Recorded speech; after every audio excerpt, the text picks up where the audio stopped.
بسم اللہ الرحمن الرحیم نحمدہ ونصلی ونسلم علی رسولہ الکریم اما بعد فاعوذ باللہ من الشیطان الرجیم بسم اللہ الرحمن الرحیم۔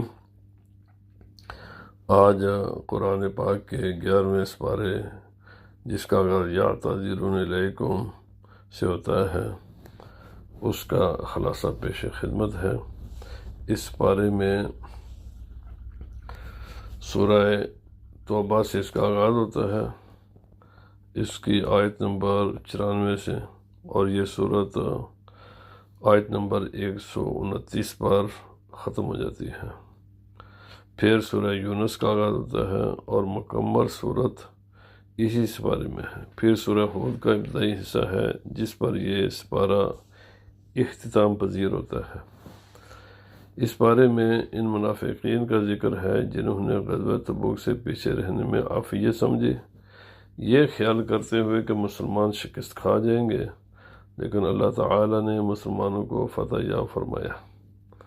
جب رسول اللہ صلی اللہ علیہ وسلم واپسی فرما رہے تھے تو اللہ تعالی نے آپ کو منافقین کے جھوٹ پر مبنی معذرت کرنے کے پروگرام سے مطلع فرما دیا اور حکم ہوا کہ ان کی معذرت قابل قبول نہیں، وہ جھوٹی قسمیں اٹھائیں گے مگر آپ نے اعتبار نہیں کرنا۔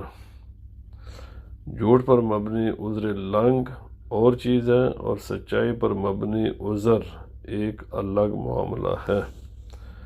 منافقین کے لیے 3 احکامات دیے گئے۔ نمبر 1، آپ ان سے کہہ دیجئے کہ بیکار اور جھوٹے عذر پیش نہ کریں، کیونکہ اللہ تعالیٰ نے ہمیں تمہارے حالات و واقعات سے آگاہ فرما دیا ہے کہ تم جھوٹے ہو۔ انہیں جھوٹا قرار دے کر ذلت و حقارت کی پستی میں گرا دیا گیا۔ نبی اکرم صلی اللہ علیہ وسلم کو حکم دیا گیا کہ آپ ان سے اعراض کریں، یعنی نہ ہی ان پر ملامت کریں اور نہ ہی ان سے تعلقات رکھیں۔ اس سے بڑھ کر ان کی ذلت و رسوائی کیا ہوگی کہ اللہ کے رسول صلی اللہ علیہ وسلم ان سے منہ پھیر لے۔ نمبر 3، منافقین قسمیں کھا کر آپ صلی اللہ علیہ وسلم کو راضی کرنے کی کوشش کریں گے، لیکن آپ صلی اللہ علیہ وسلم ان سے راضی نہیں ہونا۔ رسول اللہ صلی اللہ علیہ وسلم کے ناراضگی سے زیادہ سزا کیا ہو سکتی ہے؟ البتہ منافقین کے خلاف کوئی جنگ نہیں کی گئی۔ ہر زمانے میں منافقین کے لیے یہی رویہ اختیار کرنے کی پالیسی اپنانی چاہیے۔ نفاق کی ایک علامت یہ بھی ہے کہ اللہ تعالیٰ سے زیادہ لوگوں کو راضی کرنے کی فکر ہوتی ہے، چنانچہ ہمیشہ اللہ تعالیٰ کی خوشنودی کو بندوں کی خوشنودی پر مقدم رکھنا چاہیے۔ آج کل بعض لوگوں میں یہ بیماری عام ہے، ان کا مقصد خدا تعالیٰ سے زیادہ عوام کو خوش کرنا ہوتا ہے، جو کہ ایک منافقانہ رویہ ہے۔ اللہ تعالیٰ نے دیہاتی عربوں میں 2 قسم کے جو لوگ تھے دونوں ہی کا ذکر فرمایا۔ مخلصین اور منافقین کا ہمیشہ متوازن ہی رہنا چاہیے۔ اللہ تعالیٰ نے مہاجر اور انصار میں سے ایمان میں سبقت لے جانے والے صحابہ کا ذکر کیا ہے کہ اللہ تعالیٰ ان سے راضی ہوا اور وہ اللہ تعالیٰ سے راضی ہوئے، اور اللہ نے ان کے لیے اپنی جنت کو تیار کر دیا ہے جن کے نیچے نہریں بہتی ہوں گی، اور یہ بہت بڑا اجر ہے۔ قیامت تک ان کی پیروی کرنے والوں کی مدح بھی کی گئی ہے، اللہ کے رضا اور جنت کی بشارت دی گئی۔ یہاں سے یہ بھی معلوم ہوا کہ ہمیشہ سبقت کرنے والوں کی پیروی کرنی چاہیے، کیونکہ اللہ تعالیٰ نے مہاجرین و انصار کی صفت یہ بیان بتائی ہے کہ وہ السابقون الاولون ہیں۔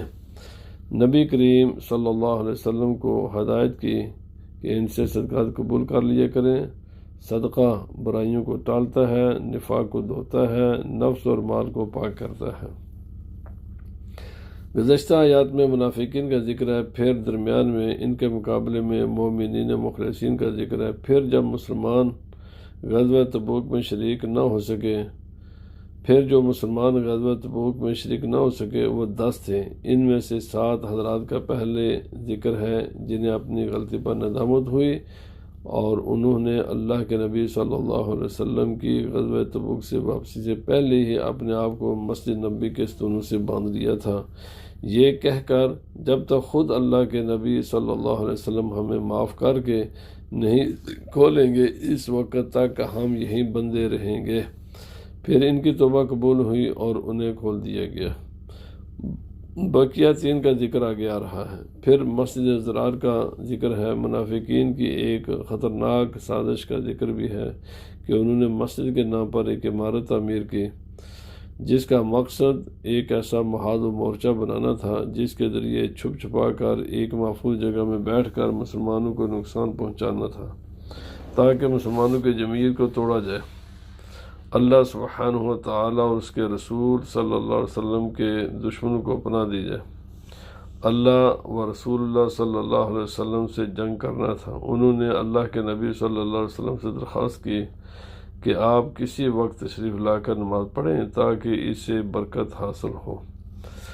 اس سے ان کا مقصد مسلمانوں کو دھوکہ دینا تھا۔ آپ صلی اللہ علیہ وسلم نے فرمایا، اللہ نے چاہا تو میں غزوہ تبوک سے واپسی پر آؤں گا۔ غزوہ تبوک سے واپس پہنچنے سے پہلے اللہ تعالیٰ نے اس کی حقیقت کھول دی اور نماز پڑھنے سے بھی منع فرما دیا۔ آپ صلی اللہ علیہ وسلم نے 2 صحابہ کرام کو بھیج کر اس عمارت کو تباہ و برباد کروا دیا جس کے کھنڈرات آج تک موجود ہیں۔ مسلمانوں کو دشمن کے ہم رنگ زمین جال بچھانے کے دھوکے سے ہوشیار رہنے کی ضرورت ہے۔ نیز مسلمانوں کو آگاہ ہونا چاہیے کہ ظاہری اعمال ہمیشہ نیک نیتی پر مبنی نہیں ہوتے، تمام حالات پر گہری نگاہ رکھنے کی ضرورت ہوتی ہے۔ مومن ایک سوراخ سے کبھی بھی 2 بار نہیں ڈسا جا سکتا۔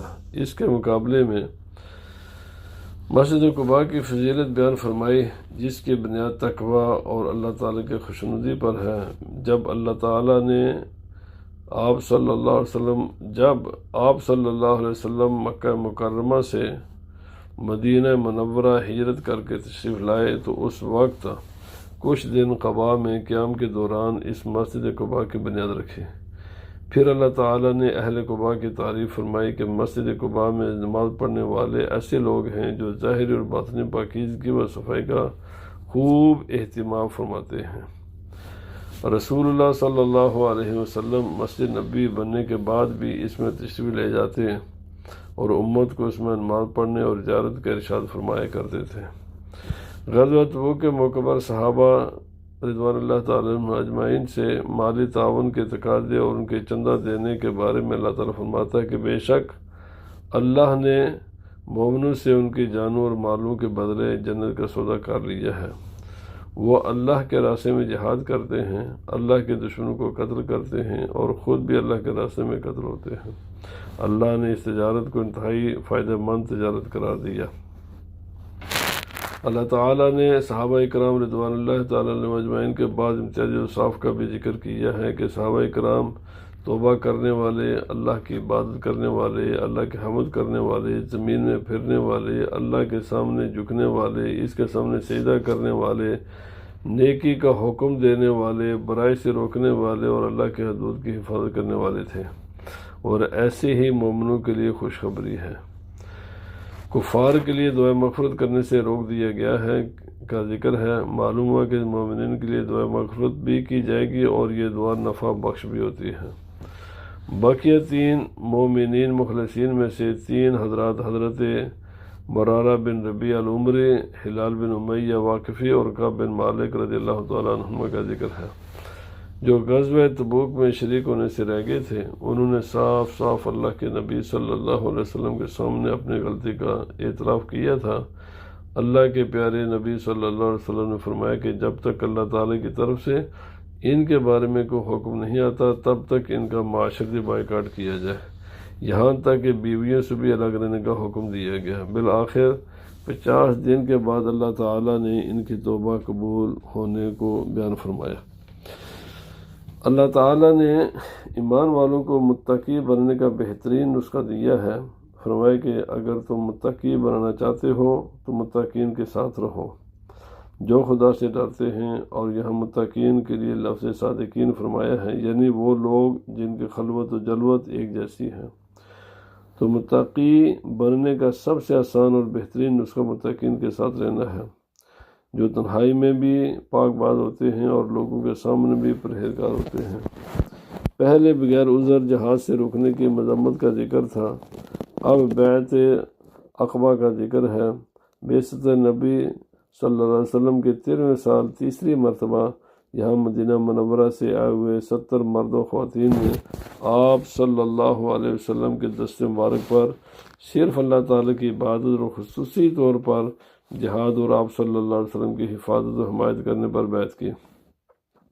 انہوں نے آپ صلی اللہ علیہ وسلم سے پوچھا کہ اگر ہم اس پر عمل کریں تو ہمیں کیا ملے گا؟ آپ صلی اللہ علیہ وسلم نے فرمایا جنت ملے گی۔ انہوں نے کہا ہم اس سودے پر راضی ہیں۔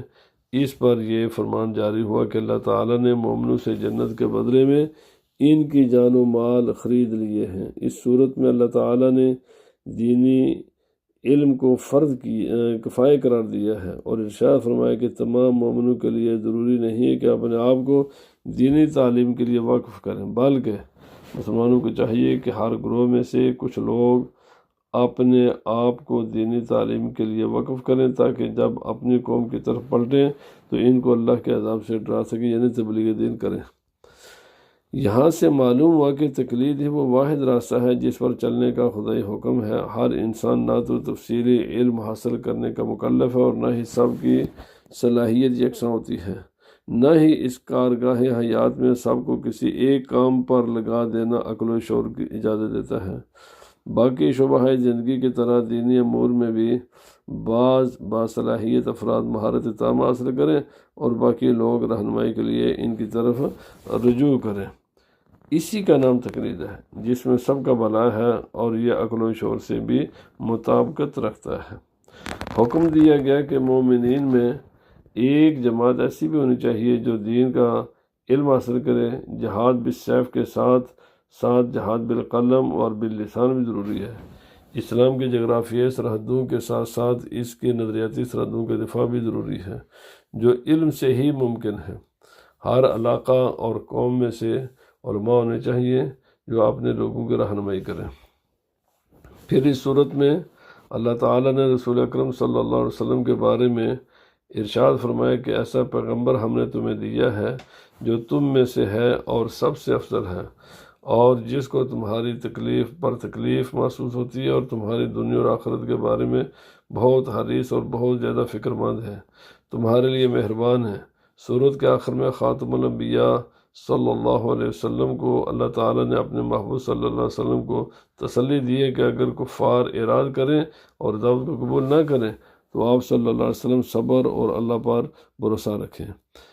غم دور کرنے کا عمل۔ حسبی اللہ لا الہ الا هو علیہ توکلت وہو رب العرش العظیم۔ صبح و شام 7 مرتبہ یہ آیت پڑھ لی جائے تو اللہ تعالیٰ غموں کو ہلکا فرما دیتا ہے۔ اس کے بعد سورہ یونس کا آغاز ہوتا ہے۔ سورہ یونس مکیہ ہے، اس کی 109 آیتیں ہیں اور 11 رکوع ہیں۔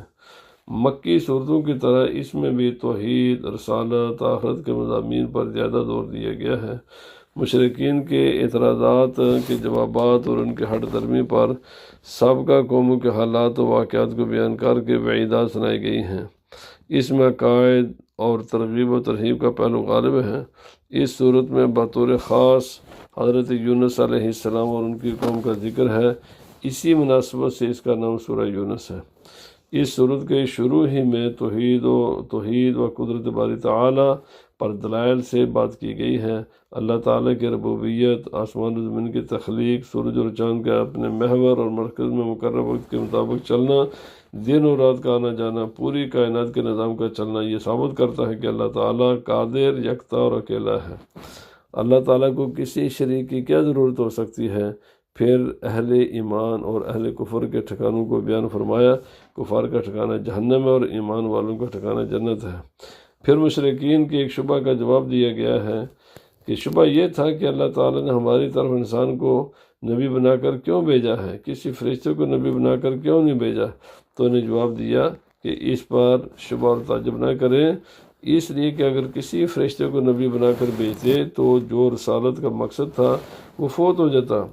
انسان فرشتے کی بات کیسے سمجھتا؟ اس لیے زمین پر بسنے والے انسانوں کی ہدایت اور رہنمائی کے لیے اللہ تعالیٰ نے انسان کو نبی بنا کر مبعوث فرمایا ہے۔ جب مشرکین کو دعوت دینے کے لیے ان کے سامنے قرآن کریم کی واضح آیات تلاوت کی جاتی تو بجائے ماننے کے نبی اکرم صلی اللہ علیہ وسلم سے مطالبہ کرتے کہ اس قرآن کے بجائے دوسرا قرآن لے آئے یا اس کو تبدیل کر دے۔ نبی اکرم صلی اللہ علیہ وسلم نے جواب دیا کہ مجھے دونوں کاموں میں سے کسی کا اختیار نہیں، میں تو اس وحی کی پیروی کرتا ہوں جو مجھ پر نازل کی گئی ہے۔ آپ کہیں گے کہ تغییر و تبدیل میں کیا فرق ہے؟ جواب عرض ہے کہ تغییر کہتے ہیں کہ پہلی والی چیز رکھ لیں اور دوسری چیز لے آئیں، جیسے بیٹا والد کے لیے کپڑے لے آئے اور والد کو پسند نہ آئیں تو وہ کپڑے بیٹا اپنے لیے رکھ لے اور والد کے لیے دوسرے کپڑے لے آئے۔ تبدیل کہتے ہیں پہلی والی چیز واپس کر کے اس کے بدلے دوسری لے آئیں، جیسے کپڑے والد کو پسند نہ آئیں تو واپس کر کے دوسری لے آئیں۔ مشرکین کا عقیدہ تھا کہ ساری کائنات کا خالق اللہ تعالیٰ ہے، لیکن اللہ تعالیٰ نے بہت سے اختیارات بتوں کو بھی دے رکھے ہیں جو اللہ کے شریک ہیں، لہذا ان کو راضی رکھنے کے لیے ان کی عبادت کرنی چاہیے۔ ان سے پوچھا گیا کہ کون ہے جو تمہیں آسمان و زمین سے روزی دیتا ہے؟ کون تمہارے کان اور آنکھوں کا مالک ہے؟ کون ہے جو زندہ کو مردے سے نکالتا ہے اور مردہ کو زندہ سے؟ کون ہے جو ہر کام کا انتظام کرتا ہے؟ تو یہ لوگ کہیں گے اللہ۔ تو تم ان سے کہو کہ پھر بھی تم اللہ سے ڈرتے نہیں؟ جب ہر چیز کا مالک اللہ تعالیٰ ہے تو پھر عبادت کے لائق و مستحق بھی تو اللہ تعالیٰ ہی ہے۔ مشرکین اعتراض کرتے تھے کہ آپ صلی اللہ علیہ وسلم نے اپنی طرف سے قرآن کو گاڑ لیا ہے، یہ اللہ تعالیٰ کا کلام نہیں۔ انہیں چیلنج دیا گیا کہ اگر تم یہ سمجھتے ہو کہ قرآن کریم ہمارے پیغمبر نے اپنی طرف سے گڑھ کر لے آئے ہیں تو تم بھی اللہ تعالیٰ کے سوا جن کو چاہو مدد کے لیے بلا لاؤ اور ایک صورت اس جیسی بنا کر لے آؤ۔ اگر تم اس بات میں سچے ہو، جب ایک صورت تم سارے مل کر نہیں لا سکتے تو پھر یہ کیسے مان لیا جائے کہ یہ قرآن کریم کسی انسان نے گڑھا ہوگا؟ گزشتہ آیات میں مشرکین کو وعدہ سنائی گئی تھی کہ ان کو عذاب میں مبتلا کیا جائے گا۔ اب یہاں ان کے مطالبے کا ذکر ہے کہ وہ عذاب کب ہوگا۔ ان کا مقصد تکذیب تھی۔ انہیں نبی مکرم صلی اللہ علیہ وسلم کی زبانی جواب دیا گیا کہ میں تو اپنی ذات کے لیے نفع حاصل کرنے کا اور کسی ضرر کو دفع کرنے کا اختیار بھی نہیں رکھتا، تو میں دوسروں کے نفع و نقصان کا ذاتی طور پر کیسے مالک ہو سکتا ہوں؟ لہذا عذاب واقع کرنا میرے اختیار میں نہیں ہے۔ اللہ تعالیٰ کے رحمت اور فضل سے اللہ تعالیٰ کے رحمت و فضل جب بندے کو ملے تو اسے اس پر خوشی کے اظہار کرنے کا حکم دیا گیا ہے۔ نبی اکرم صلی اللہ علیہ وسلم کی ولادت بسعادت سے بڑھ کر اور کیا نعمت خدا بندی اور کیا فضل و کرم ہو سکتا ہے؟ میلاد النبی صلی اللہ علیہ وسلم کی خوشی میں تمام کام جو شریعت سے مصادم نہ ہو جائز اور باعث ثواب ہے۔ مشرکین مرنے کے بعد دوبارہ اٹھنے کو اسی وجہ سے ناممکن سمجھتے تھے کہ جب مر کر مٹی میں مل جائے گا تو قیامت کے دن یہ کیسے پتہ چلے گا کہ مٹی کا یہ ذرہ فلاں انسان کا ہے اور یہ ذرہ فلاں انسان کا ہے؟ تو انہیں جواب دیا گیا کہ اللہ تعالیٰ کے علم اور قدرت کو اپنے علم پر قیاس نہ کرو۔ اللہ تعالیٰ کا علم اتنا وسیع ہے کہ کائنات کی کوئی چیز خواہ چھوٹی ہو یا بڑی اللہ تعالیٰ سے مخفی نہیں ہے۔ تو پھر اللہ تعالیٰ کے لیے ان ذرات کو اکٹھا کر کے انسان بنانا کیا مشکل ہے؟ پہلے مشرکین و کفار اور ان کے اعتراضات کا ذکر تھا، اب اس کے بعد امم سابقہ کے حالات و واقعات کو بیان کیا گیا ہے، یہ بتانے کے لیے کہ جٹلانے والوں کا وہی حال ہوگا جو سابقہ امتوں کا ہوا تھا۔ حضرت نوح علیہ السلام نے اپنی قوم کو بہت طویل عرصے تک وعظ و نصیحت کی اور اللہ تعالیٰ کی توحید کی دعوت دی، سوائے چند ایک افراد کے قوم نے نہ مانا۔ بالآخر اللہ تعالیٰ نے منکرین و مکذبین کو طوفان میں غرق کر دیا۔ پھر اس کے بعد کئی آیات تک حضرت موسیٰ علیہ السلام اور حضرت ہارون علیہ السلام کی بعثت اور فرعون اور اس کی قوم کی بدبختی اور اس کے غرق ہونے کو بیان کیا جا رہا ہے۔ اللہ تعالیٰ نے فرعون کے بدن کو محفوظ کر لیا، جو قیامت تک آنے والے انسانیت کے لیے عبرت ہے کہ یہ ہے وہ شخص جس نے بادشاہ بننے کے بعد خدائی کا دعویٰ کیا تھا، اور اس کا انجام دیکھو کیا ہوا ہے۔ فرعون عذاب کا اپنی آنکھوں سے مشاہدہ کرنے کے بعد ایمان لایا۔ اللہ تعالیٰ کا قانون یہ ہے کہ ایسی حالت کے ایمان کا قبول اور معتبر نہیں ہوتا۔ گزشتہ آیات میں تھا کہ انسان ایمان اسی وقت قبول ہوتا ہے، انسان کا ایمان اسی وقت قبول ہوتا ہے جب وہ موت سے پہلے اور عذاب الہی کا مشاہدہ کرنے سے پہلے ایمان لائے۔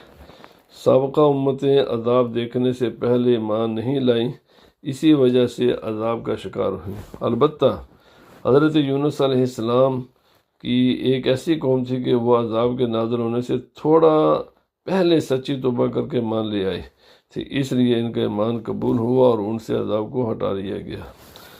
حضرت یونس علیہ السلام انہی کے نام پر اس سورت کا نام سورہ یونس رکھا گیا ہے۔ حضرت یونس علیہ السلام کا نام قرآن پاک میں 4 جگہ سورہ نساء، انعام، سورہ یونس اور صافات میں صراحتاً یونس آیا ہے، اور 2 جگہ سورہ یونس اور سورہ قلم میں اللہ تعالیٰ نے ان کا ذکر مچھلی والا صاحب الحوت و ذنون کی صفت کے ساتھ فرمایا ہے۔ حضرت یونس علیہ السلام کے واقعے کے 2 رخ ہیں۔ ایک ان کا مچھلی کے پیٹ میں جانا، اس کا تفصیلی ذکر سورہ صافات میں ہے۔ دوسرا ان کی قوم کا ان کی غیر موجودگی میں توبہ استغفار کرنا، سورہ یونس میں اسی طرف اشارہ ہے۔ یہ واقعہ یوں ہے کہ حضرت یونس علیہ السلام اپنی قوم کے ایمان سے مایوس اور اللہ تعالیٰ کا عذاب آنے کو یقینی دے کر نینوا کی سرزمین چھوڑ کر چلے گئے۔ آگے جانے کے لیے جب وہ کشتی میں سوار ہوئے تو سمندر میں طغیانی کی وجہ سے کشتی ڈوبنے لگے۔ حضرت یونس علیہ السلام نے سمندر میں چھلانگ لگا دی، ایک بڑی مچھلی نے انہیں نگل لیا۔ اللہ تعالیٰ نے انہیں مچھلی کے پیٹ میں بھی بالکل صحیح و سالم رکھا۔ چند روز بعد مچھلی نے انہیں ساحل پر اگل دیا۔ ادھر یہ ہوا کہ ان کی قوم کے مرد اور عورتیں، بچے اور بڑے سب صحرا میں نکل گئے، اور انہوں نے عہداری اور توبہ استغفار شروع کر دیا اور سچے دل سے ایمان قبول کر لیا، جس کی وجہ سے اللہ کا عذاب ان سے ٹل گیا۔ پھر پیغمبر خدا صلی اللہ علیہ وسلم یہ بات سمجھا رہے ہیں کہ لوگوں، تمہارے پاس تمہارے رب کی طرف سے حق آ گیا ہے۔ اب جو شخص ہدایت کا راستہ اپنائے گا اس کی ہدایت کا فائدہ خود اسے پہنچے گا، اور جو گمراہی اختیار کرے گا اس کی گمراہی کا نقصان خود اسی کو پہنچے گا۔ اور میں تمہارے کاموں کا ذمہ دار نہیں ہوں، یعنی میرا کام دعوت و تبلیغ ہے، ماننا نہ ماننا تمہارا کام ہے، تمہارے بارے میں مجھ سے پوچھ نہیں ہوگی۔ اس کے بعد سورہ ہود شروع ہوتی ہے۔ سورہ ہود اس کے بعد سورہ ہود شروع ہوتی ہے، اور اس کی ابتدا کتاب اللہ کی تعریف سے کی گئی ہے کہ یہ قرآن کریم کے الفاظ میں جامع مضامین کا حامل ہے۔ اس صورت میں بھی توحید اور رسالت کی دعوت ہے، استغفار کا حکم ہے، اور اس سے دنیا میں بھی رزق کی فراوانی ہوتی ہے۔ اور پارے کے آخر میں اللہ تعالیٰ کے علم کا ذکر ہے کہ وہ ظاہر و باطن سب جانتا ہے، اس کا علم ہر چیز پر محیط ہے۔ اللہ تعالیٰ ہمیں قرآن حکیم کو سمجھنے کی اور پڑھنے کی، اور پڑھنے سمجھنے کے بعد عمل کرنے کی، اور عمل میں اللہ تعالیٰ اخلاص پیدا کرنے کی توفیق عطا فرمائے۔ تو اللہ تعالیٰ سب کے روزے قبول فرمائے۔ حضرائے کرم اہل علم و دانے سے گزارش ہے کہ اگر کوئی غلطی ملاحظہ فرمائے تو مطلع فرمائے، درست ہو تو دوسرے لوگوں تک پہنچانے میں ہماری مدد فرمائے، کوئی تجوید ہو تو خوش آمدید کہا جائے گا۔ سننے، پڑھنے، شیئر کرنے کا شکریہ۔ وما علینا الا البلاغ المبین۔